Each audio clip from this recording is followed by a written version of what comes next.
price appreciation. Okay. Noted. So, yeah. Okay. I don't think we go too much into it, Mhm. but there's like limitations. Those are free reports. There's limitations there, but Okay. we'll do. All right. Well, we're live on YouTube. Okay. Ready, big dog? Let's do it. Call. Have you ever heard of that? Zero call, baby. Just, oh my God, what am I doing now that the YouTube lights are on? I'm freaking out. All right, here.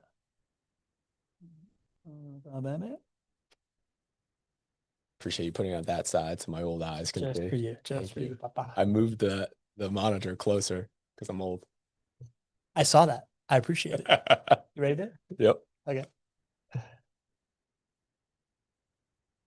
Hey, welcome, everybody, to the weekly edition of the Not Your Average Investor Show. Today, we have a showdown. Ooh. There is, as we like to say in the biz, you can put pretty much anything on a deal evaluation sheet. The question is, are those numbers real? Do they really hold? Do you know your market? Do you know your numbers? Where are your numbers coming from? And at the end of the day, if the data that doesn't make it up isn't real, then the experience won't match. So we are breaking down a deal sheet from a Memphis turnkey rental property provider, or so they say. And we're going to compare it to, we're going to pass it through old GC's Genius Concepts brain over here to see how good the deal sheet is, and then compare that to Jacksonville numbers once we make it real. I'm your host, Pablo Gonzalez. With me, as always, the man that I affectionately like to call GC because he's got the Genius Concepts, knows how to generate cash flow. He's a great co-host, and because his name is Greg Cohen. Say hello, Greg. Hello, everybody. Fantastic to be with you today. It is good to be in studio today, GC. I feel like this is the most comfortable I've felt in the studio today. Like, Oh, yeah? Like the technology's like working. I'm like, everything, like we've had enough Do you reps remember here. like 3 minutes before the show, the AV wasn't working, right? No, I completely blacked out. No, I agree with you. Once that problem was resolved, the last 3 minutes before the show were swimmingly. Super swimming, which leads me to my favorite swimming moment of the show. It's the way we normally start. Do you know what that's called? I believe I do. It's called the roll call, baby. We got our we got our MVP checking in first. Mr. Lee Bishop. Mr. Lee Bishop. We got our leadoff hitter batting second today. John Henning. We got Mr. Jeff Pettijohn from Missouri. Missouri. You got it right. We got Sir Jeffrey Bolton in the house. Jeff. Good to see you, Jeff. We've got Il Maestro. John Williams, of course. Long Island, New York, world famous composer. We got the KOB King of the Beach. Christopher Lee. From Fernandina Beach. We've got the Maven from the mountains of Denver. Ms. Leslie Wilson. Miss Leslie Wilson. We got the patient Santorius of Northern Virginia. Michael Santorius. Michael Santorius. We got Alejandro from Tampa. All right, Alejandro. We need a nickname for Alejandro at some point. Let's get on the case. I need Alejandro, give me something to work with, buddy. Give me something to work with. Yep. We got MJ from NJ. Speaking of someone who gave you something to work really helped with his own nickname, right? Yeah. All right. Correct. Love it, MJ. Welcome. And MJ owns in Memphis and looking in Jacksonville. Ooh, all right. We need this show for you, MJ. Let's go. Eric Brown. All right, Eric. Is that a new name? Hello. I think that's a new name. New name. All right. Welcome to the show. party. Make yourself comfortable. Just the secret of the pros here in this community. It's all about the chat, right? So like the fact that you already chimed in the chat when we first started, that's the best thing because you're surrounded by 70 to 80 to 90 other real estate investors that are here, that are part of the community. Some are JWB clients, some aren't. So there's a lot of knowledge inside the chat. Use it wisely. Laura Colby from Washington State. Future guest star. Future guest. I heard, Laura. We're excited to have you. Laura's coming on the show. Love that. We got Linda Mercuro from South Carolina. All right, Linda. Good to have you. Love it every time you make it. We got Brick Kylie Holden saying hello, everybody. Good to have you. Welcome. Who else we got in here? Linda Evans. You know where Linda's from? I spent some time with Linda and her friend Christy on Friday. They came to the office. It was so nice to see Linda and Christy. Rolled up from the Villages. That's right. About like a one and a half hour drive, something like that. There you go. Hop, skip, and a jump. Hop, skip, and a jump. I like it. We got Billy Green. From the Mugger Mountains of Colorado. Good to have you, Billy. We got Jason Santiago. Another great client. I was just talking to Jason and his lovely wife, Janet Lee, earlier this morning. I love the last name Santiago because it reminds me of Marlins opening day. Benito Santiago hit a home run, and we all went crazy for Benito Santiago. All right. Justine your ride-along partner. My ride-along. Justine Herrera from Burbank, California. Good to have you. Who else we got in here? Michael Payne from Louisville. All right, Michael. Is that a new name? I think that's a new name. It's a great name, Michael Payne. Good name. Good to have you, Michael. Like I said, make yourself comfortable. Belinda Baldwin from Dallas, Texas. Buddy Belinda. Belinda, our buddy. Belinda, I was just in Fort Worth. I went out to Possum Kingdom Lake out in the Texas countryside. Very nice. Texas. Oh, I bought a cowboy hat. Did I tell you about that? No. I got a cowboy hat. You got a 10-gallon hat? Yeah, that's what I'm wearing to the beach now from henceforth. You'll see. Lou Carlson from Summers, Connecticut. Lou, welcome. Ileana Puello holding it down in New York City. Good to have you, Ileana. Huh? Is that another? No, Ileana's been here a couple of times. Fantastic. I think she first came when her fellow countrymen from the DR. How am I blanking out on Hard to help you here. There's a lot of people in the DR. our last guest investor, who's my friend. Anyways, I'm completely blanking on the name. The big lights are on here. I'm spitzing. Fernando Villavicencio. Ooh, Fernando from Riverside, California. Fernando, right. Welcome. Good to have you here. These are some new names. Yeah, man. these are new names. Fernando, make yourself comfortable. Ihab Eskander is back. Good to have you, Ihab. Doug Wales from Westboro. That's a new name. That sounds like an epic kind of like character from Game of Thrones. There you go. Wales from Westboro. Welcome, Doug. Good to have you, man. All right. What do we got? Looking in Columbus and San Antonio, Michael Payne is. All right. Interesting, cool. Michael. Very cool. Very cool. Bring your questions. Eddie Harris from Atlanta. Pedro from Jersey. Pedro, good to have you. Ron Mello from Pleasanton, California. Right, bunch of new names. Man, Sergio Prieto. Go Gators. Go Gators. Good to have you, Sergio. And man, this has become the Ringmaster's in the house. Drew Barnhill. Drew Barnhill. Pablo Tolentino, my tocayo from the Bay Area. There you go. El Gran Tocayo. We're going to call you Pablo. What is tocayo? Tocayo means my namesake in Spanish. Yeah. There you go. In Espanol. Okay, so that was kind of a clunky, but a lot of new names. I love it. Kind of how we do around here sometimes. So just since there's so many new names, love to have you here. I would love to know what made you want to show up, what made you want to contribute in the chat. Let us know. We like to make shows that are for you. This is a community-driven show. You participating in the chat is the reason why we do this. You having access to a whole bunch of other investors that you guys can argue with or agree with in the chat or provide value to each other in the chat. Please, please, please, please use that liberally. I'm not always on top of it, but if you have any questions, use the Q&A function. I'll get it over to GC. And I'm going to start with my question, GC, before we get into the topics. You came in here with a big smile on your face. I did. Yes. Yeah. What's going on? You said you had something to share on the show. Yeah. So in our Tuesday morning meeting, which is where our team gets together once a week, we often share testimonials. And there was a testimonial that came in over the week that just kind of blew me away, put a big smile on my face. And I wanted to take a minute or so and just read this testimonial to you all.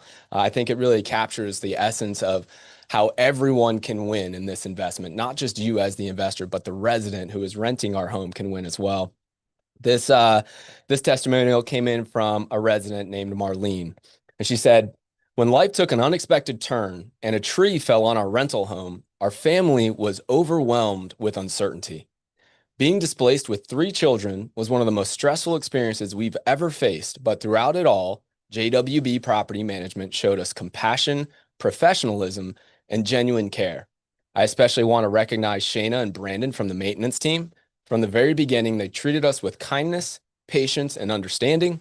They took the time to answer our questions, kept us informed, and worked tirelessly to help us through a situation that was incredibly difficult for our family. During a time when we felt like our world had been turned upside down, they reminded us that there are still truly people who care. While no one ever wants to experience an emergency like ours, the way JWB handled the situation speaks volumes about the company and the people behind it. Shayna and Brandon went above and beyond to support us, and their empathy made a lasting impact on our family.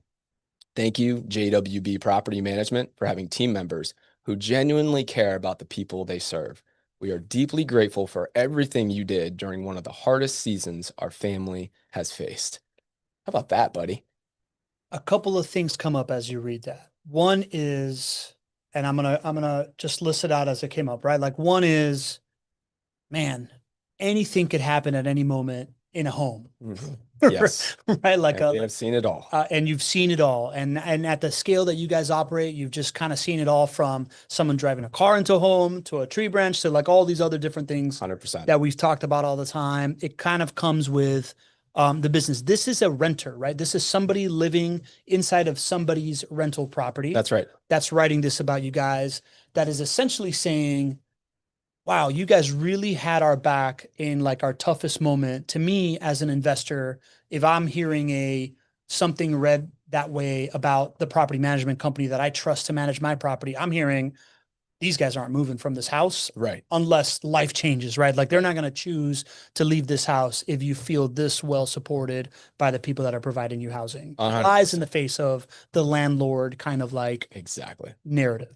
You know, we have the opportunity to flip this whole negative narrative about landlord and tenant completely on its head. We like to think of ourselves as, the relationship driven type of property management company that's not just about helping you as a renter at this season of your life, but we're at the threshold of helping many of our renters become homeowners and tapping into the same type of financial freedom, generational wealth that all of our investor clients get to experience when they own homes.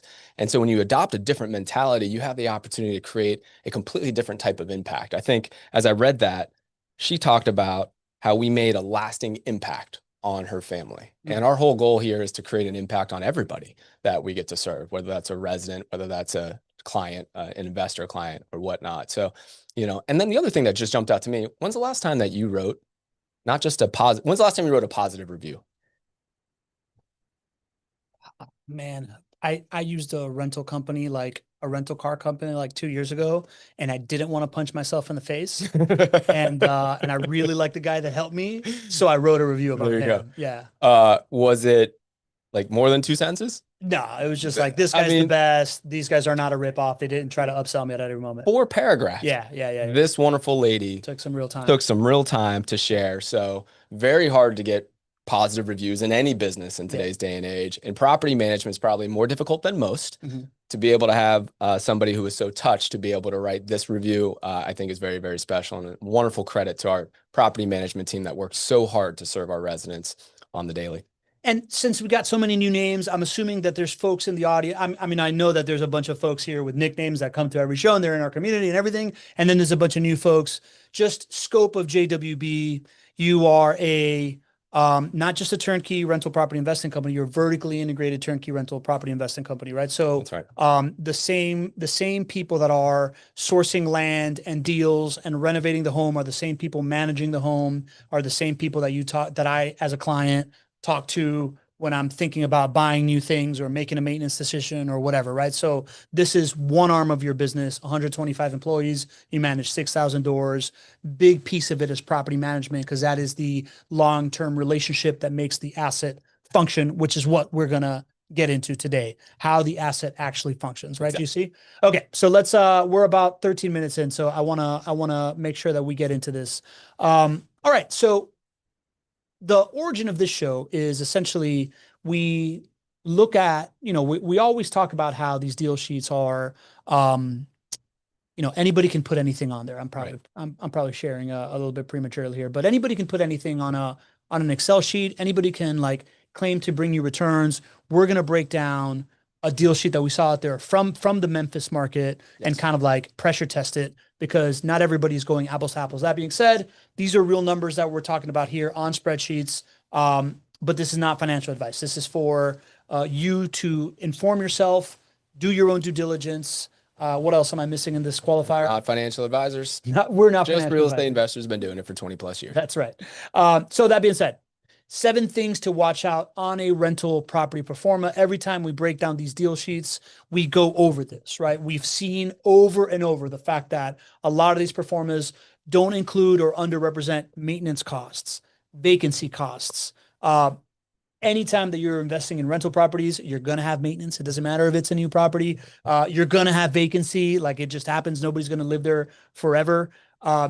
They also tend to underrepresent interest rates, down payments, and closing costs. We're going to talk about that plenty today Mhm. from the preview from what I saw.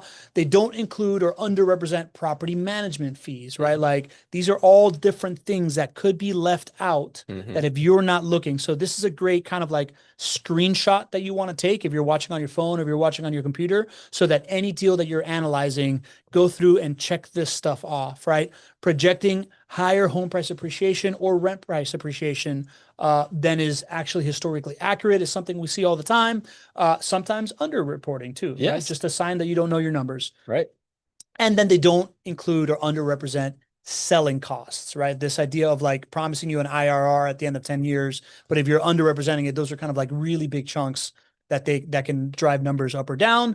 And then they inflate the return on investment calculations by including tax savings, principal pay down, and or home price appreciation in year one. Can you give me a little bit of nuance on that, GC? What do you mean by that? Yeah, absolutely. So you can really um, manipulate a higher projected return on investment if you count home price appreciation that doesn't happen for 10 years or 10 or 15 years. It doesn't actually hit your bank account for 10 years, but if you count that in year one. So, when you're putting in a pro forma together, the timing of the cash flows coming to you is very, very important. Sometimes just as important as the amount of the cash flows. And so what many other pro formas do is they look at the home price appreciation that does happen in year one, and they say, well, that hits your bank account. But that doesn't really happen unless you sell or refinance a property in year one, and that just doesn't happen Yeah.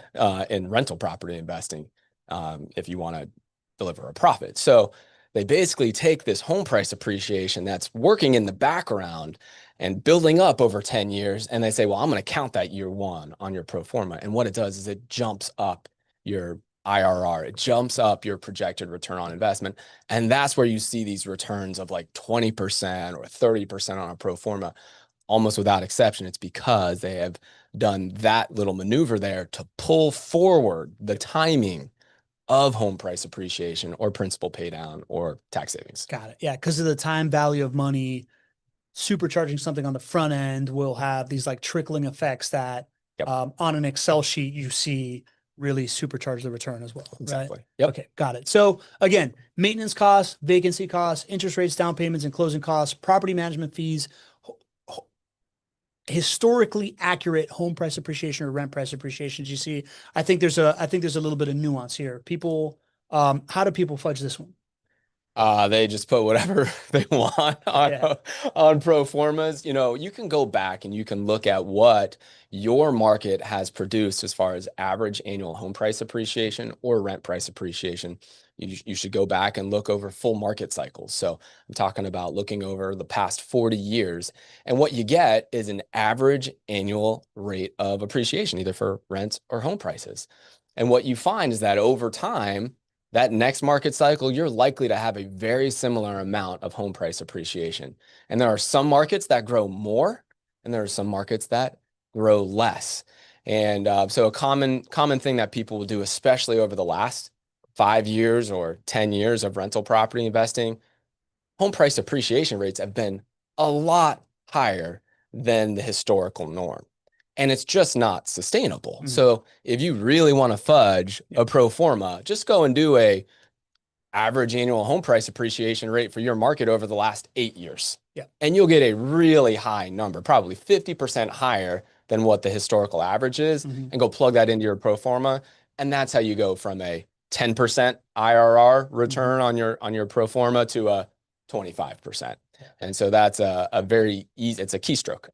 Yeah. And you can do that but it's unsustainable. It's very unlikely to think that home prices will continue to appreciate at that same rate. And so it ultimately sets investors up at a huge disadvantage because they're unable to hit these very lofty return projections. And easy to fall for because there's truth in it, right? Like Sure. if over the last 8 years your home price appreciation has been X, Right. then being like, this is what it's been, this is what you can count for. This is what sets people up to fail based on this idea that like, hey, what happened last year is what's going to happen next year. It's not necessarily the truth. It's really what's happened over the last 20 years will happen over the next 20 years in real estate investing. So full market cycle numbers, big deal. All right, GC. So let's jump into the specifics of this property deal sheet. As soon as I find my cursor here that we're looking at here.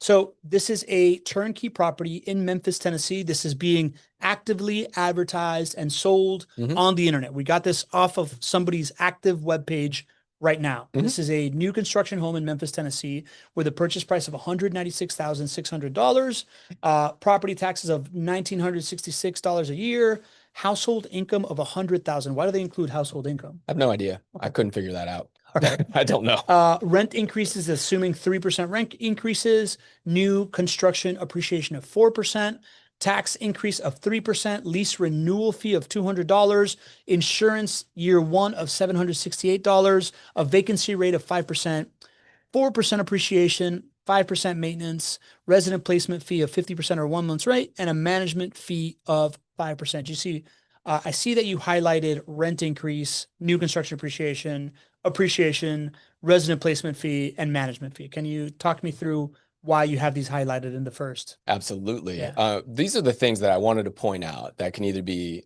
overestimated, underestimated, but things that just don't jive either with numbers that I was able to pull or just experience.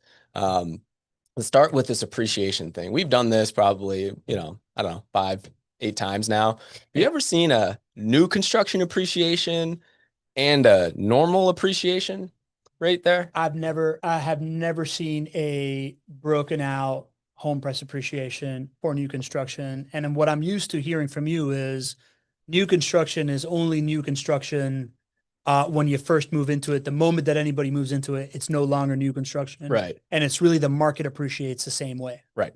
That is very true. Yeah. Right. I mean, new construction and existing homes have a very similar rate of home price appreciation over a full market cycle. Yeah. But this is a unique thing that I have seen. The best that I can understand as to what they're doing here is they're counting home price appreciation for new construction properties at double the rate of existing inventory. And it just isn't very apparent here, but as I broke down their pro forma, they're actually counting 8% home price appreciation for the new construction home and 4% home price appreciation if this was an existing inventory home. This happens to be new construction. So it's a little sneaky way to you don't put 8% home price appreciation. Yeah, so nobody bats an eye. You put 4% for regular standard appreciation and then like a 4% bump on top of that to new construction appreciation. Doesn't jive with me. Doesn't make any sense. To think that a home in Memphis, Tennessee is going to appreciate 8% a year for the next 10 years is extremely, extremely unlikely. So is there no difference between new construction and like a renovated home? I mean, I guess if I'm thinking about the difference between new construction and a renovated home, I think of number one, when somebody buys a new construction home, they do pay a premium because it's new, right? So I would say the price is higher, and therefore, all things equal, if I have a home that costs $50,000 more than another home, and they're the same floor plan, whatever, but one is new construction, I don't know if these numbers hold up, and it's 4% home price appreciation, then like the appreciation I get over the whole piece of the pie is going to be bigger because of the bigger price. Sure, but you also had to put more money into it. Yeah. So as we're thinking about it from the return on your investment from the home price appreciation, it's basically the same. It's equal. Okay. Because you had to put more money to get in. And then to your point, yes, on a percentage basis, your dollars from home price appreciation will be more. Okay. So I think at the heart of your question is like, do you get a better return on appreciation or return on investment from home price appreciation if it's a new construction home or it's a renovated home? The answer is no. Okay. You're going to get largely the same amount of return on investment from appreciation, whether it's a new construction home or a renovated home, because I've seen this. We've been managing homes for, 20 years now. And like we say often, it's only known as a new construction home the first year. And then, a few years later, it's not really referred to as new construction. By year 5, it's not new construction, year 7, year 10. And if you're thinking about holding on to this for a full market cycle, you're not going to refer to this as new construction anymore. Okay. All right. So that's the first thing that we see. Talk us through more of these highlights. Yeah. So then rent increases on that side. I did some research. I should probably share with you the Memphis historically accurate average annual home price appreciation rate is 3.2%. Oh, okay. So it's not even the 4% that is the baseline. Not even 4%. Okay. So that's looking back over 40 years and seeing what Memphis's home prices have done, which is likely to be what Memphis's home prices will do over the next 10 years, 20 years, however long this is held. So way overestimated on home price appreciation. So from 8% down to 3.1%, 3.2%. Yes, okay. Exactly. Okay. Exactly. And then on the rent side, I did the research. The average historical annual rent price appreciation for Memphis is actually 3.4%. So we see this often as well. Some providers just don't know their market as well, don't have access to the same data. But yeah, so they actually underestimated their rent growth. It would be accurate to put 3.4 there, which would actually increase their return on investment, but they're underestimating there. All right. So maybe it's an under promise over deliver moment for them. Maybe they don't know their numbers, but as you start to kind of like widen out and you see all these other funny things happening in the numbers, it's more likely that piece. Why'd you highlight the resident placement fee of 50% of 1 month rent and the management fee? Well, so I highlighted this because what you're going to see is that this property management company focuses on 1-year leases. And so one thing to watch out for when you're making a decision with property management is you can go for the low cost, which is maybe a 50% placement fee, 50% of the first month's rent. Whereas a premium provider like JWB, we charge 1 month's rent. But the reason there's value there is because we sign 2- and 3-year leases, and our average duration of resident stay is 4.5 years.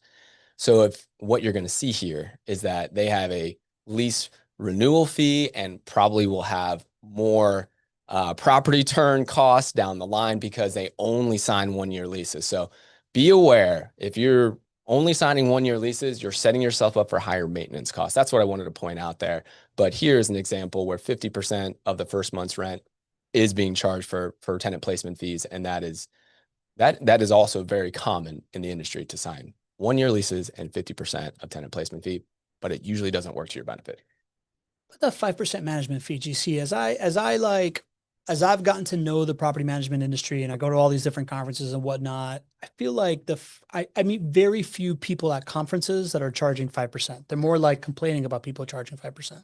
So you're right. Hard to run a premium property management company and deliver a wonderful experience to a client if you're only charging 5%. Industry standards 10%. What's going on here is this is an incentive that they're offering. Okay. So for the first 5 years, they're keeping their property management fee at 5%. Years 6 through 10, and however long you hold it, it goes back up to 10%. Okay. All right. At that 5%, like I keep going back to that review, right? Like the review of having a team that is able to be there for the resident, make them feel safe when something terrible is happening, making them feel supported, as opposed to like having to chase everything and cut pennies and stuff like that. You think for 5 years you'd be able to maintain a 5% property management fee and uphold that level of service? You would have to be a pretty big company with a bunch of other homes under contract. I mean, the way that they're probably thinking about this is they're offering certain incentives to get people to be able to buy their homes. And it's just a marketing thing. You could give more of an incentive in a cash payment incentive. You could give more of an incentive for a rate buy down, or you could take that little pile of money that you were going to give for one of those other incentives and just count it as a discount to property management fees. And so that's likely what they're doing. Everybody asks, well, what are your property management fees when they're thinking about buying a turnkey rental property or doing property management? So it gives their salespeople the ability to say, well, we're going to work at 5% because that is a common question that a potential client would ask. So to me, it's probably more of just moving money from one place in incentive dollars over to another. Okay. So, but I think these are questions that you need to ask. To your point, if this is a lasting model of property management that is at 5% and 50% tenant placement fee, think of that being a very low cost provider. Yeah. And that would be a warning sign for me. Here, it's not necessarily a warning sign for me because I happen to know that this is a part of their incentive package. And they do accurately depict that it's going to go back up to 10% later on in the pro forma. I just think it's interesting to note And if you are thinking about property management services, ask these types of questions, because 5% management fees and 50% tenant placement fees are not going to end well, most likely somewhere down the line. Got it. Got it. Okay. So just kind of like the notes, the summary of this thing is the idea that Memphis historical average home price appreciation is 3.2%.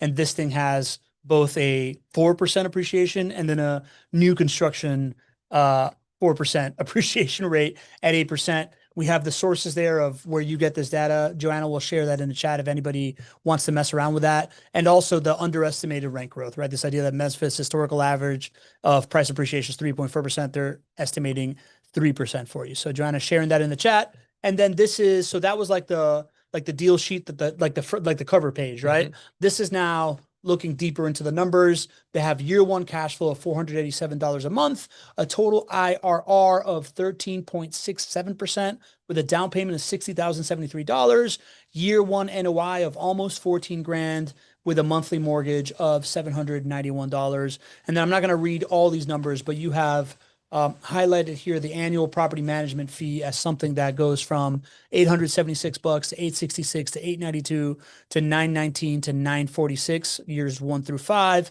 Maintenance and repairs that goes from 0 year 1 to $456, $469, $484, $498 in years 2 through 5.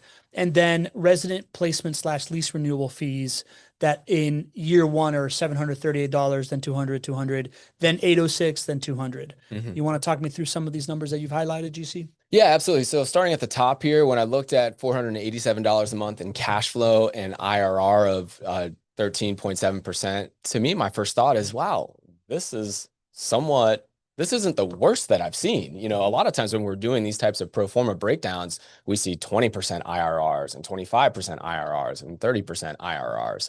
And so the biggest reason, even though as I'm going to detail some of the things that gave me some concern here, but the biggest thing that jumped out to me is at least they understand how to do a pro forma. Mm-hmm. They understand, so they do not take the home price appreciation that actually hits your bank account 10 years down the road, and they did not put that in year 1. Yeah. So let's pause right there. A very common practice is to take what home price appreciation is and put that year over year over year into the spreadsheet, right? Yes. That inflates your returns because of what we talked about before, the time value of money. This provider did not do that. They are doing a true IRR calculation where they hit the appreciation in 10 years and then they put it in there. So that's good job by you guys. Exactly. Yeah. I thought that, I mean, their IRRs, when you're buying a single family rental property, if you have IRRs that are over 15%, there's probably something wrong. Mm-hmm. It's probably some incorrect assumption, way overstating home price appreciation, way overstating the timing of home price appreciation, whatever. So to be in the 14% range, which they are here, I thought that was a good starting point. Mm-hmm. Now there's a lot of things that are incorrect, unfortunately, in the pro forma, which we'll get at, but ultimately, you know, those top line numbers there are somewhat realistic and believable, which I think is a good thing, you know, as they're selling properties to their clients. So I did want to focus on maintenance and repairs here, and then also the tenant placement or the lease renewal fees, because these are really related. We were just talking about the fact that they sign 1-year leases. I know this because if you look in year 1, they have a tenant placement fee of $738? $738. Yep. Year 2, you see $200. Mm-hmm. So that's their lease renewal fee. Mm-hmm. So they are hoping to renew in year 2. Yep. What happens if they don't renew in year 2? Then you have a turn. You have a turn. Paint the walls. Right. Maybe replace the flooring. Yep. Same thing for year 3. They're hoping to get the resident to sign another renewal. Mm-hmm. The resident's not locked into anything. They can make a decision to move. So they're assuming that they're going to get them to re-sign. Again, if they had signed long-term leases in the beginning, the resident is already signed up for 3 years. Mm-hmm. It's not a question if they're going to be there for 3 years. Now there has to be an independent decision. And so then what they assume is that in year 4, that resident is going to leave and they're going to charge another tenant placement fee. And then in year 5, the cycle begins again with a lease renewal at $200. But many individual decisions have to be made by that resident to want to sign up again. And that's a big if. Yeah. Now, so let me just poke at this real quick. So then if I'm looking at this and I see this pattern, mm-hmm. I see a resident placement fee renewal, pattern that tells me that they are assuming that they're going to have this person in for 3 years, right? Or 4 years. 4 years. I guess my question then would say, show me your data of where this assumption comes from. Do you guys historically have a average tenant stay of 4 years? Yes. Are you just assuming this? Like, how are you coming to this number? Yes. How do you incentivize lease renewals? Tell me about what your lease renewal operation looks like. Do you have somebody in charge of lease renewals Right. inside of your property management company? How do you measure their success? Who is this person? Exactly. Right? Like, I mean, that would be where I go based on like all the things that I've learned here of how you guys handle lease renewals. Yes. And you have a department that's essentially made to like somebody incentivized to figure out how to get lease renewals happening on top of the 2-3 year lease thing, right? Exactly. It should all make sense. They should have a very high lease renewal percentage rate. And they should know it, right? Like they should know. I'm assuming somebody that's putting on like, oh yeah, we're going to renew these people twice. This is what we do. Like they should know, oh, it's because we have, an 80% lease renewal rate and an average resident stay of 4 years. Yeah. Like they should be armed with that data. Yeah. I mean, their lease renewal percentage would have to be the highest I've ever heard to make this possible. So like JWB's renewal percentage is over 75%. And we sign lease renewals when the leases end. Our leases end either at the 2 or the 3 year mark. So in essence, to get to an average stay of 4.5 years, you have to have 1 lease renewal. Here, you have to have 2 lease renewals. So you have to have twice as many lease renewals to get to the same place to have a resident stay through 4 years for this. So if we're 75%, they got to be much higher than 75% to make the math work here. Yeah. Which I've never heard anybody as high as us. So maybe it's possible. I don't know, but it certainly gives me some concern. I think that is probably your lease renewal percentage here is probably overstated and buried in the assumptions somewhere. And here's where it really starts to show up. It's not so much what's the fee of lease renewals. Think about what the effect is if and when that lease renewal doesn't happen like it shows on this spreadsheet. And that shows up under maintenance and repairs. Do you see any spike in maintenance and repairs anywhere? That's where I was going to go. Like I was trying to do the math here. Yeah. They're assuming the same amount of maintenance average per year, where I know I'm going through 2 turns right now. Exactly. Tell me about that. Is it flat like that? It's not. Yeah, no. Correct. I have now with my 5 rental properties had, about 2.5 years with no turns. It's been wonderful. My cash flow has been amazing. Maintenance hits every once in a while, probably spending about $500 a month on maintenance, $500 a year on maintenance for things here and there. But when a tenant moves out, there's a series of things that I need to do in order to get that thing ready. And it's more than the average monthly expense. So like when I look at this and I see that they're expecting me to have the same maintenance expense for renewal years as they do for property turn and new placement, like when you get a new tenant in there, new resident in their years, it tells me something's off. Yeah. So at bare minimum in year 4, you would expect some type of $1,500. Sounds very, very reasonable to me. Yeah. There's something to think that every time your resident leaves and you put a new one in, that there's not going to be maintenance costs in that year is not real. It's just not. You're going to put money into the property when that happens. So that's not there. I think it's also super aggressive to not put any other spikes in a 5-year period, knowing you're only signing 1-year leases. So that kind of getting to the point that I was just making. But here's the kicker. I know you can't do the math in your head right there, but they're only assuming a 2.5% maintenance cost throughout the entire 5 years of owning that property. I have never seen documented evidence of a 2.5% average maintenance cost for new construction homes or renovated homes or any type of homes over 5 years, over a large period of properties, right? It just doesn't. It's just not that way. JWB's maintenance is 4% for new construction homes. And so to look at that and say, well, number one, probably aggressive because it's only counting 1-year leases. Number two, not showing any additional costs for the year that the the resident is replaced, the new resident is put in, not showing any spike there. And then your baseline case is 2.5% maintenance cost over a 5-year window. To me, seems like way artificially underrepresenting maintenance costs. It's interesting because if we go back to that first screen, their maintenance was at 5% here, right? So like, is there a chance that they put really low maintenance costs for the first 5 years and then I mean, if they're putting it at 2.5% for the first 4 out of the first 5 years, then they would have had to have like tripled it for the last 5 years. You know what they do? Beginning in year 6, it becomes 5%. Beginning in year 6 becomes 5%, but that doesn't necessarily equate to a 5% over the last 10 years. They just gave you that benchmark. Yeah, they're saying new construction homes have basically zero maintenance and zero property turn costs when somebody leaves. In essence, they're saying 2.5% for the first 5 years. But yeah, to your point, it's not saying, doesn't line up with what's on the original pro forma first page, which says that you should expect 5% of all rents that you collect over the lifetime. So yeah, man, good catch on that one. Interesting. So I can see, like to me, the visual of renewals and maintenance not matching up is real.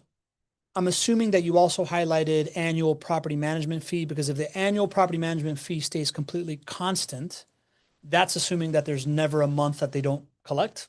Like why are we highlighting the annual property management? I just I highlighted that because I wanted to point out it's low today. This is not artificially low. I'm sure this is what they're charging, but that it will go up if we looked over years 6 through 10. Got it. So your cash flow will be much different in years 6 because of the increased maintenance percentage to 5% plus the increased property management fee.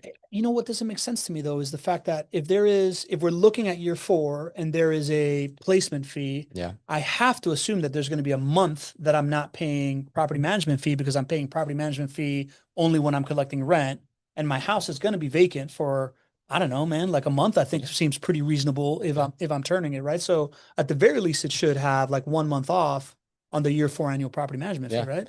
Yeah, that should be right. Not every property management company only charges when they collect. Rents are collected. Okay. Some charge regardless if rents are collected or not. So maybe that's how they do it. More likely, though, is what you said. It's just not completely 100% accurate. Okay. All right. The Pedro Santorres has something here on the taxes. Are we hitting taxes on the next one? We are. Okay, We're cool. going to do something with taxes. All right. So underestimated maintenance and repairs, only 2.5% of gross months each year.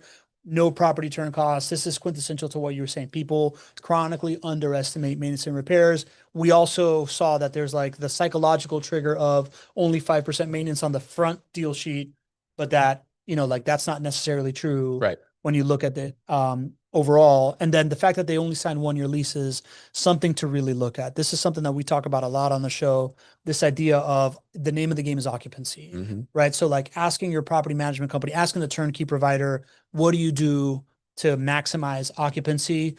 It makes a lot of sense to think that you put extra work on the front end to sign longer leases. But if you're going to sign 1-year leases, then you better come at me with the world's greatest renewal program. Yeah. And the fact that like your entire, like a big investment in your leasing sales force is on renewals, not just getting you new residents in there, and how you do that as well. Right. Okay, cool. So here we are on the next one. You see, we have year 1 cash flow. That hasn't changed. Total IRR hasn't changed. Now we're looking at tax savings, right? And this is where Patron Santorius was started talking about tax savings. Year 1 of 1,416 actually has the same amount of tax savings for every single year. Loan payoff amount has 0 until it gets to the end of 119,903.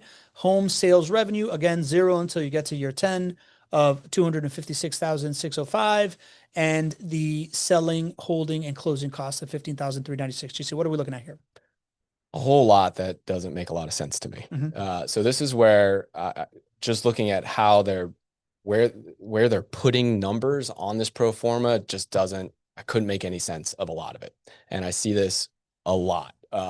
So I guess the suggestion would be, if you're thinking about buying a turnkey rental property with a company, ask them to walk you through the numbers on the pro forma. I think you'll learn a lot. I think you'll probably have somebody say, well, I don't really understand how that's calculated, because a lot of this doesn't make sense. I'm going to point out some of it. Let's start with tax savings. So tax savings are not straight line across the board. What you're doing is the years where you make more net rental income, you are saving more on taxes. The years where you make less net rental income, you're saving less on taxes. In fact, if you don't make any net rental income in a year on a projection, which is possible in a year, maybe you have a property turn, at that point, you're not receiving any tax savings that year because you don't save taxes when you show a net rental income loss. So one thing that just to know here, and then as you're going out and potentially looking at pro formas yourself, in a single family rental property, if you just see straight line the same number across tax savings, that's not an accurate calculation for it. So that's the first thing. What's happening here is they're likely doubling the tax benefits as well. This is also a very common thing. They basically assume that you are getting a much larger write-off than you really are. And I won't get into all the taxes. I tried to figure it out, but ultimately this is probably double the impact here, and it's just not completely accurate. Your tax savings actually go up and down over the years that you hold it based on what your net rental income numbers are for those years. Okay, so tax savings should be variable based on cash flow. It's not even like that as well. Michael Santorio says, Greg, something appears to be off. I don't know how he even got to like this page before we got here. So Michael Santorio must know something, he's figured things out, but he went really deep here. He says something appears to be off on the taxes too. The pro forma showed taxes at 1% of the sales price in 1986. This property appears to be in Selby County, where the tax rate is $270 per $100 assessed value. Oh, he's talking about property taxes.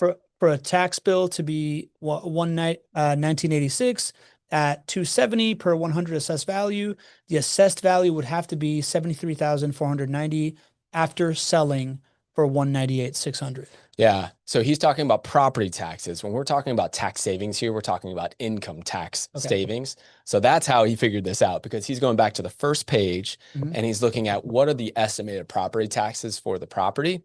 And he's saying it's way low. And that's probably a really good call. I actually didn't go and verify the property tax cost on this property. So good on you, Pedro Santorius. I mean, you're probably right there. I took their property tax number and I assumed it was right, but you know what? You shouldn't do that. You should follow what Michael's doing and go and fact check. So what he's doing is you can go and look at the public record and see what the tax bill is for a property. And I'm sure that's what Michael was doing here in the background. And it's a really good point. And another way of, unfortunately, overestimating or inflating the potential return on investment on the pro forma. Good stuff. So let's talk about this loan payout amount, home sales revenue, selling, holding, closing costs. Yeah. So here's where it got really funky. So thinking about principal pay down, they say loan payoff amount here. When you're thinking about building a pro forma, you gotta think about, okay, what amount of gain do I get and when does it hit my bank account? So when you actually are putting together a pro forma for and showing a principal pay down effect, you're not, the money that came to you as the loan never hit your bank account. So it's not like you get an infusion of cash when you receive a loan on the property. And also when you pay the loan off, it's not a, exit of cash from your bank account. It's just the loan happened. Yeah. What's happening is you get a benefit from the loan pay down from your tenant or your resident paying that loan down for you. Yeah. And so you get that back when you sell as like extra profit. Exactly. Yeah. Exactly. So what they have here is this $119,000 as a cost at that point, which doesn't make any sense when you're running a pro forma. Yeah. I think they're just confused because that's not, while that is the loan payoff amount at that moment, that doesn't affect your pro forma. It didn't hit your bank account one way or the other. The loan isn't added in on the front end. Exactly. In these numbers. Exactly. Yeah. So it's actually like a cost here, which is actually bringing their IRR down. Okay. Which is, again, doesn't make any sense to me. I actually ran what the principal pay down amount should be. And there's actually about $27,000 of principal pay down gain. So that negative 119 should actually be 27,000 positive instead of a $119,000 loss. So in this section right here, it's actually way lowering what their IRR projection is, but don't worry, they're going to inflate it somewhere else. So Got it. Interesting. Okay. All right. That makes sense. it's a new one, right? Yeah, yeah, It's yeah. like, I'm really happy that they're showing it in year 10. Yeah. They were so close to doing it right. Yeah. Better than most, Yeah. but not right. Probably not a finance degree from University of Florida like you. Go Gators. Go Gators. All right. Home sales revenue. Why do you have that highlighted? Well, here's just where you're incorrect and you're way overestimating on home price appreciation. So get this. You remember they talked about new construction home price appreciation in Memphis for this property being 8% home price appreciation per year. Mm-hmm. Well, I ran the numbers and that shows like a gain of revenue of $256,000 and change. I would assume that that's the sales price when you sell. But it's not.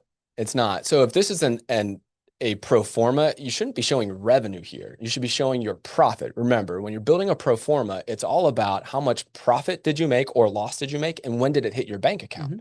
So to calculate your home price appreciation effect, you look at the additive home price appreciation that hits when you sell in year 10. So they're confusing this. Again, they're putting home sales revenue, which makes me think of sales price, but it doesn't make any sense. In fact, when I actually ran the numbers, the sales price that they're assuming is actually $453,000 in order to put $256,000 of profit in your bank account when you sell. Does that make sense so far? Yeah. Okay. So they're screwing this up. And that, to make it even worse, that $453,000 number isn't even 8% home price appreciation. That's what I was about to say. That doesn't sound like 8% home price appreciation. Well, it's 8.7% home price appreciation, gaining year over year and compounding over 10 years. So the number's not right. But this, you know how we talked about how they're way underrepresenting the principal pay down component. Yeah. Well, they are way overestimating the home price appreciation effect here by assuming that it's going to appreciate 8.7% per year. Again, like we talked about, the data says that historically Memphis has appreciated at a 3.2% rate year over year for average appreciation. So way overestimating home price appreciation here and just doing it incorrectly on what the pro forma should be built like. Okay. And then since you just gave me a bit of a teaser of a 400 and something $1,000 sales price, selling and holding cost of $15K seems pretty low. Yeah. So I ran that. What they are assuming is a sales price of $453,000 in order for this to be accurate. And if you assume only 15 grand in costs, that's just 3.4%. What's a typical real estate commission? 6%. There you go. So they're only assuming 3.4%, and that's not even counting your a full real estate commission of 6%. Plus, you generally want to set aside 2% for closing costs on the sale and 2% for holding costs on the sale. So a 10% figure is what you should be accounting for. They only accounted for 3.4% here. Okay. So again, a bunch of other underinflated things. We've got a couple of really good questions. I'm going to save them until the end because they have to do with comparing this to the JWB performa. Yeah. So we can talk about that. But again, what we talked about here is this idea of overestimating tax savings, which artificially increases the IRR projections. Incorrect calculations of principal pay down and IRR, incorrect and overestimated home price appreciation, and underestimated selling, holding, and cost. So it's like really important that the pattern I'm seeing here is that you get shown a number on the front end and then you get shown a whole bunch of other numbers on the back end, and they're not really exactly matching up. So A, does the number match up? And B, if they're going to have these like low price things that, that don't pass the sniff test, they have to have really good explanations why, right? Like, I don't know, maybe this person's like, oh, okay, we work with a way that disposes of property that's only a 3% closing cost, and you don't pay the buyer thing, right? Like there just has to be an explanation for the stuff that doesn't pass the sniff test. Absolutely. There's got to be an explanation. I just think being that client that says, walk me through each of these numbers is really, really critical. Not enough investors do that, but you'll find out if they know their stuff, if they have a good explanation, or if they just don't and they were just putting something on a pro forma. Yeah. Yeah. Cool. Not Your Average Guest has something that's not performer related. They're asking, is 3.2% appreciation per year good? Historically, across the entire United States, 4.5% is the average annual home price appreciation. So in many cash flow markets, they have lower home prices and they haven't experienced as much home price appreciation. So it is not 3.2% is not the average across the entire country.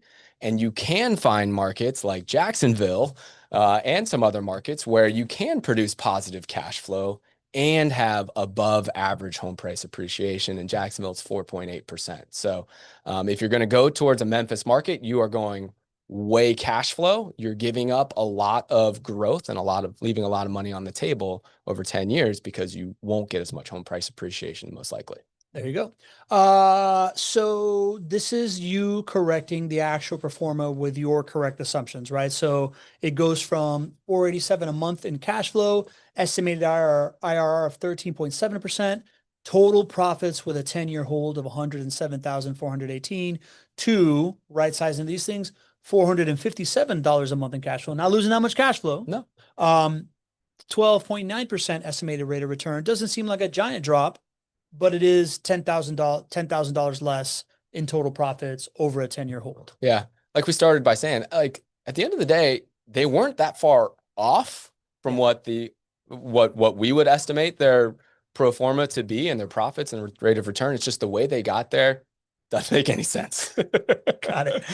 So, now the big thing is, we look at those like front end sheets and you look at the front end sheet of like the JWB performer and you're like automatically, oh, this is a better deal on the other one. Once you right size it and you look at the numbers equal, you see the Memphis turnkey property having a initial investment of $60,732, net rental income of $27,000 and change, tax savings of $6,700, principal pay down of almost $28,000, home price appreciation of $72,000, and total profits in year 10 of $97,355.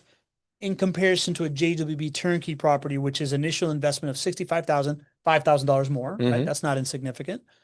Net rental income, $17,900. So that's 10,000, like 9,000 and change less rental income over the 10 years, right? So that's something to pay attention to. Tax savings about equal, right? $6,000 in tax savings. Principal pay down, slightly higher principal pay down. I assume that's because of the higher purchase price, That's right? Higher amount. Home price appreciation here. This is that question, right? Is 3.2% appreciation good versus 4.9? Home price appreciation of $136,000, which is $60,000, $64,000 more than than the Memphis home. And that's kind of like the big difference here, right? Even though less cash flow month to month, your total profits in a Jacksonville investment over 10 years, $154,000 versus that $97,000. That's $57,000 more over 10 years in one property. Yeah, exactly. So there are pros and cons to each property, but at the end of the day, you have an ability to spend $5,000 more, earn a little bit less cash flow in the intermediary, and then make $57,000 more down the line. Maybe that's the right call for an investor out there. If you are an investor who wants maximum cash flow, then you might say, well, I'll spend $5,000 less. I might get $10,000 more of cash flow, but I'm going to leave a lot of home price appreciation on the table at the end of 10 years. That's why somebody would decide to go the Memphis route. JWB clients want the best of both worlds, which is you still get a lot of positive cash flow. It's not going to be $450 day one. It might be $200 a month in day one. But ultimately, at the end of the day, your rate of return on the dollars that you put out is much higher when you have both positive cash flow and significant home price growth over 10 years. Do you see, I'm a buy and hold guy, right? So I'm not liquidating my property in 10 years, right? Right. So like this idea of like, I'm going to have $57,000 more in my pocket, not super real to me. But what is real to me is the idea that $57,000 of home price appreciation is now, or of extra pocket profits is pretty close to the down payment of cash out of like Bingo. a cash out refi that buys me another rental property Bingo. and allows me to continue to grow my portfolio, right? So like the $10,000 in cash flow that I'm leaving on the table over 10 years, an extra $1,000 a year isn't really going to change my life.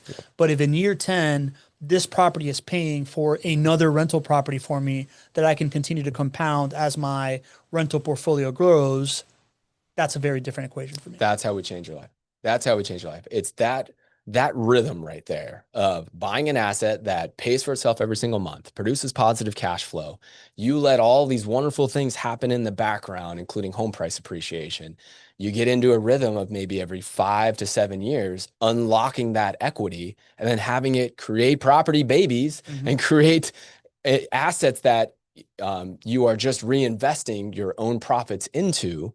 And that's how you go from a portfolio of 3 properties to 5 properties, 10 properties, 20 properties, but you didn't have to bring your own money to the table to do it. Yeah. And that's how we can really, really change your life.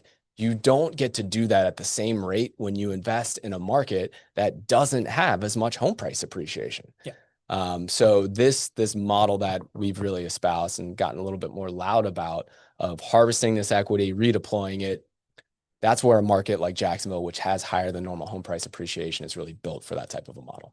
You see, I think if I was to add, I agree, right? Like, and I think the missing information here, if you're new to the show, and I feel like there's a whole bunch of new names, is the fact that we've looked at a whole bunch of other investor portfolios over time, and we break out the 5 profit centers in a pie chart. And every single time you see that home price appreciation is 60 to 80% of the return of the thing, right? So like this idea of like why we are so fanatical about understanding that you don't trip over the dollars to pick up pennies in cash flow, and you really focus on the home price appreciation as that lever that will continue to change your life becomes very, very real when you see it graphically represented over and over again. So maybe adding that like pie chart to this presentation next time we do a breakdown would be an interesting thing of like seeing it on the screen even, right? Of like the 2 investments side by side would be really, really interesting. And second of all is we're getting a lot of questions about the JWB Performa. Maybe it's a time to do a deep dive into a JWB Performa as well. Cause can I ask some of these questions here of the attendees? I know you don't have it in front of you. But one is anonymous asking, can you show how your company includes or purposely excludes to not inflate returns, and clarifies all of this? I have seen cash flow numbers from JWB that didn't include maintenance and vacancy numbers. Yeah, happy to do that. I think a deep dive would be great. We do include maintenance and vacancy numbers. So what we include are your occupied maintenance. So and then your property turn costs. So ultimately, what you're going to find on a JWB pro forma is that maintenance percentage, for a new construction home, it's 4% of the gross rents. Well, over a 5-year period of time, you've got 4% of the gross rents given back in terms of maintenance costs. That has always been on a JWB pro forma. So what you're going to see is that it spikes in the years where tenants move out. Yeah. So what wasn't included on this pro forma, you're going to see it on a JWB pro forma. So yeah, we absolutely include maintenance costs, vacancy costs, tenant placement fees, lease renewal fees, and it's all just tied to what our business activities and our metrics support. So I think it would be wonderful to be able to do a deep dive there. Yeah. And MJ from NJ has a similar kind of question. When I look at your properties that are sent to me, the JWB portfolio generator doesn't show as a typical pro forma. I can't even see the things that you're discussing here over time, like the maintenance changing to match turns. And by the way, when I read the estimated rate of return on the JWB portfolio generator, I was told the number does include tax savings for a single tax bracket and can't be changed. That skews things as you were speaking about. Okay. Let me take the last one, and then you'll have to remind me on the first part of that. Yeah, I'll just put it up here on the screen. Yes, tax savings are included in the JWB pro forma. We have it set at a 35% tax bracket. So yes, to your point, if you're in a lower tax bracket, then your tax savings would be lower than what is represented on the JWB pro forma. We have it at 35%. But yes, tax savings are accounted for, and they're accounted for the right way, where they vary based on when you actually receive net rental income. So absolutely accounted for. And if you're in a 35% tax bracket, then it equates for you. If you're in a different tax bracket, it's a little bit different for you. Can't remember the first part of the question. When I look at your properties that are sent to me, the JWP portfolio generator doesn't show as a typical pro forma. I can't see some of the things that you're discussing here over time, like maintenance changing to match turns. Yeah. I think I remember that there used to be like you used to send deal sheets and then you develop this like portfolio generator that allows you to like scale up and down in selecting things. Are they two different things? We actually have made some really awesome improvements to the portfolio generator. So Okay. they actually have their own deal sheet as well. Okay. So MJ, I don't know the last time that you were able to sit down and look at our portfolio generator, but just in the last month or two, not only have we always had those things that you were just asking about, we have always had the pro forma, everything I just shared with you and broke down for the Memphis property. I compared it to our JWB pro forma. So we've always had all of those expenses in there, but now it's even more visible on an individual kind of deal sheet or individual property. You can see it broken down. So, So when you say always had, you're saying the assumption was there, maybe MJ didn't have access to like the line item on it or well, so you can get a very numbers heavy. yeah. And when you're thinking of building a portfolio of 3 properties or 5 properties or 1 property. So the pro forma has always been there, but many times when we're working with a client, we want to show the big picture first to make sure we're moving in the same direction. And so depending on the conversation with the client, we may get into the nitty-gritty details to be able to look at, well, what's the tax savings on this property in year 3?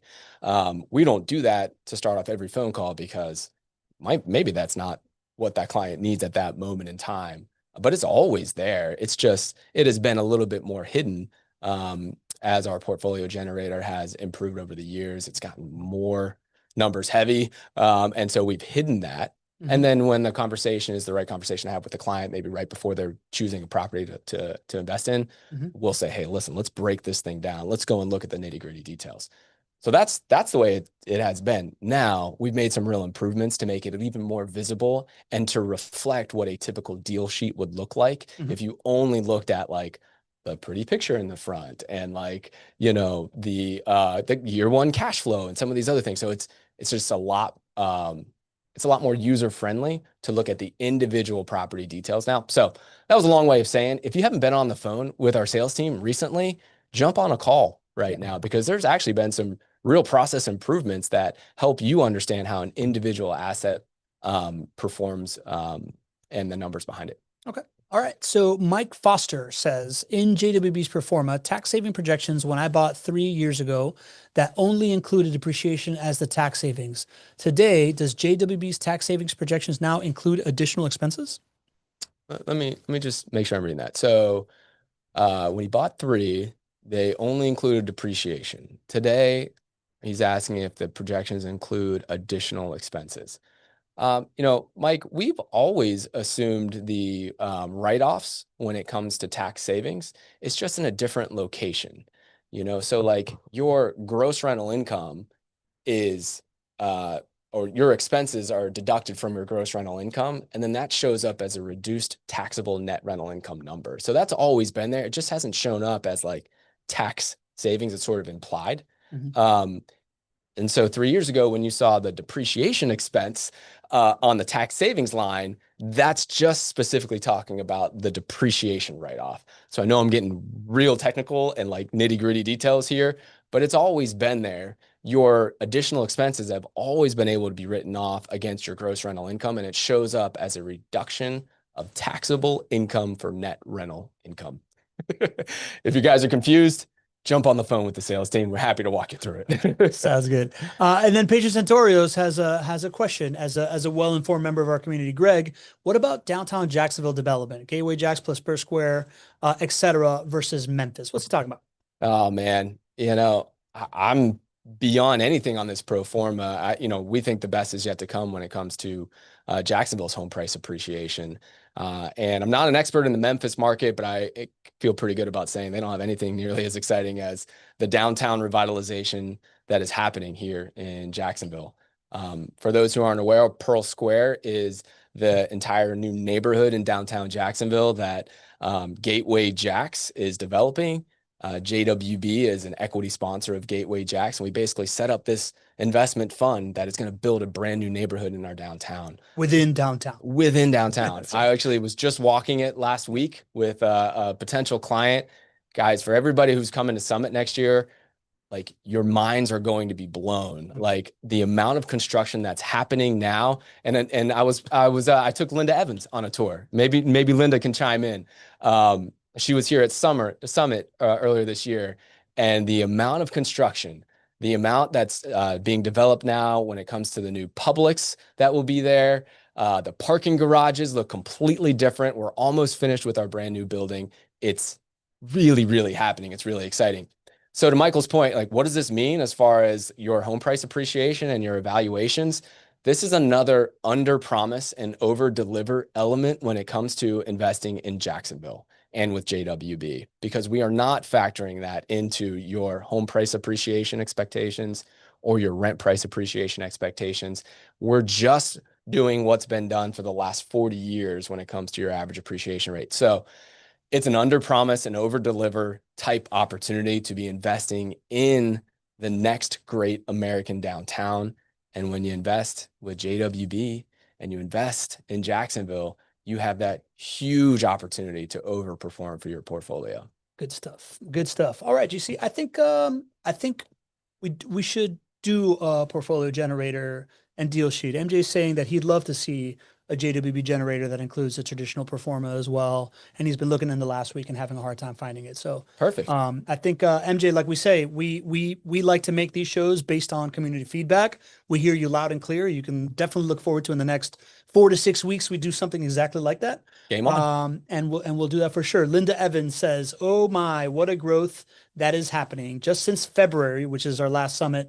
I can see a tremendous amount of construction that is almost finished and more that is happening too." Yeah. It was really fun spending some time with Linda and her friend Chrissy. So thanks for validating it, Linda. Awesome, GC. Well, we're a little bit over, so we're gonna end this. I want to thank the community. We had 80 plus folks. We had a whole bunch of new names. I hope that you had a good time. I hope that you're using this chat to. I don't get to follow the chat the entire time when I'm engaged in conversation, but you're using the chat to talk to each other and verify things and go back and forth and things and such. You can connect personally with people in the chat as well. But more than anything, hope you feel comfortable coming here, being educated, learning some new questions to ask, peppering us with new questions so that we can continue to develop this content program, because it's all about you taking an hour of your day in the middle of the work week to get yourself educated that we never, never, never take for granted. We want to continue to bring you the things that matter to you, help you make great decisions, provide for a better retirement, provide for better savings and investment strategies. And hope you join us next week. You see, up until from now till then.